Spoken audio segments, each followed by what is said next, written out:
Salut à vous mes choux chauvins chevaleresques, moi c'est Guérance et aujourd'hui on part sur un nouveau book haul.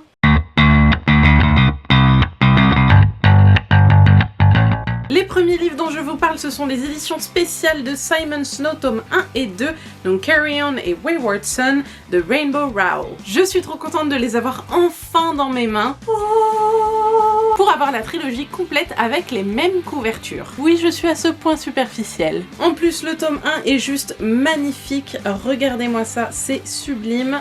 Il y a une petite carte à l'intérieur et le blason de l'école Watford. Si vous ne connaissez pas Carry On, en gros c'est une fanfiction d'Harry Potter, mais en vachement mieux et en queer. Car avec les mains, avec un élu tout pourri et un méchant que j'ai envie de lui faire des papouilles.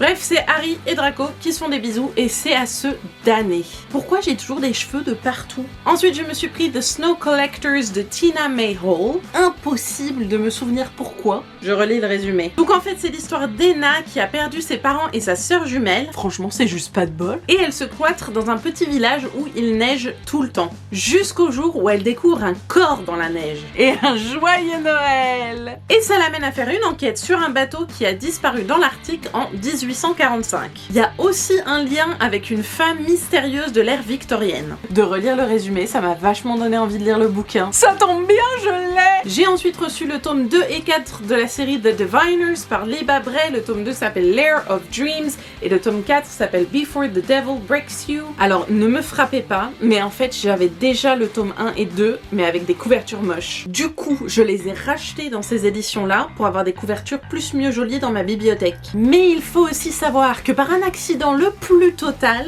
je n'ai pas lu les livres. Bref, j'ai 2 fois les 4 tomes de la série et j'ai même pas lu le premier. Putain, je ne sais plus où sont mes livres. Ah! The Diviners nous emmène à New York dans les années 20. Les années 20 de 1920, pas les années 20 de 2020. Parce que maintenant, il y a aussi les années 20 de 2020. Tu me suis? C'est l'histoire d'Evie, une jeune fille au pouvoir surnaturel qui va aller vivre chez son oncle. Et là, boum! Cadavre avec des inscriptions cheloues dessus. Et c'est Evie qui va essayer de résoudre l'enquête. De toute façon, il y a le mot serial killer et moi, ça me botte. Qui dit encore ça me botte? Ensuite, j'avais envie de me faire un peu de Dark Academia. Donc je me suis pris le grand classique The Secret History par Donna Tartt. Tarte à la framboise. Ma meilleure amie Floriane l'a lu et elle a aimé et elle m'a dit que j'allais sûrement ne pas l'aimer, du coup je l'ai acheté. Logique quand tu nous tiens. Ça se passe dans une université où un groupe de jeunes excentriques kiffent leur prof de l'IT qui leur fait découvrir une nouvelle manière de vivre. Sauf que ça vire à l'obsession, voire au méchantisme. C'est pas bien d'être méchant. C'est plus un livre lent et atmosphérique, donc je m'attends à ne pas l'aimer, mais j'aime bien me faire du mal. Dans la même veine, mais en fantastique, je me suis pris A Deadly Education de Naomi Novik. Je ne sais pas grand chose de l'histoire, mais j'ai eu des retours et en gros, soit on adore, soit on déteste. Ça se passe dans une académie de magie. Et tu sais à quel point j'aime ça, mon lapin. Et c'est la première phrase du livre qui m'a vendu. I decided that Orion Lake needed to die after the second time he saved my life. Traduction approximative. J'ai décidé que Orion Lake devait mourir après la 2e fois qu'il m'a sauvé la vie.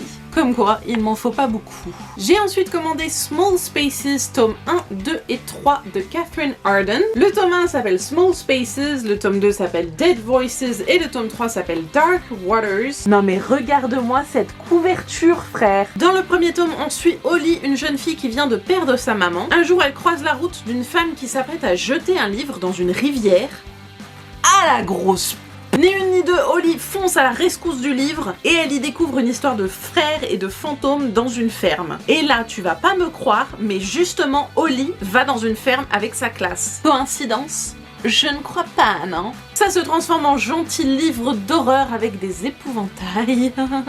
Je vous fais pas les résumés des tomes 2 et 3, mais pour la faire courte, cœur avec les mains! Ce sont des perles de l'horreur pour la jeunesse, magnifiquement écrits, et j'attends le tome 4 en sautillant, frère.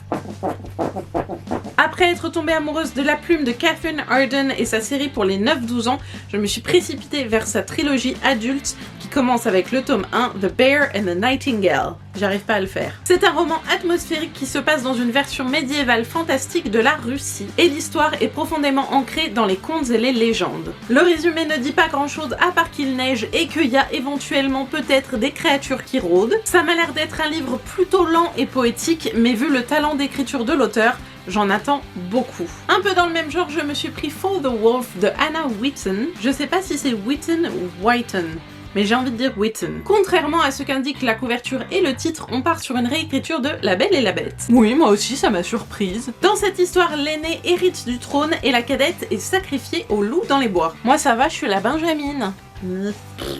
Tu t'en doutes, on va suivre celle qui se sacrifie pour sauver son royaume. Après le résumé par un truc de ouf, en fait, la fille, Red, elle est maudite et elle a des pouvoirs dangereux. Le Wolf, c'est pas un loup, mais c'est un homme. Et le destin de leur monde est en jeu à cause de dieux qui sont des monstres. Je vais le dire.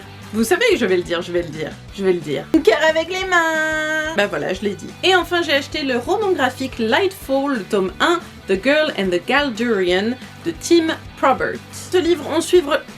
Dans ce livre, on suit les aventures de Béa, petite fille du cochon sorcier. Oui, j'ai bien dit les mots cochon sorcier. C'est un cochon sorcier.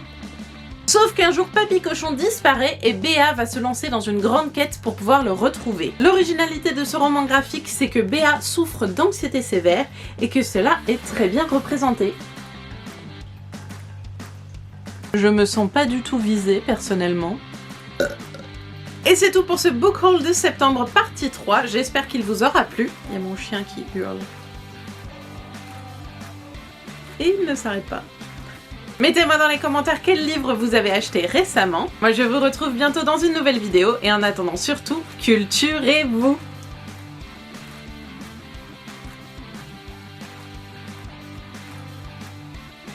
Salut à vous mes choux, chauvrins, cheval... Non, c'était pas ça.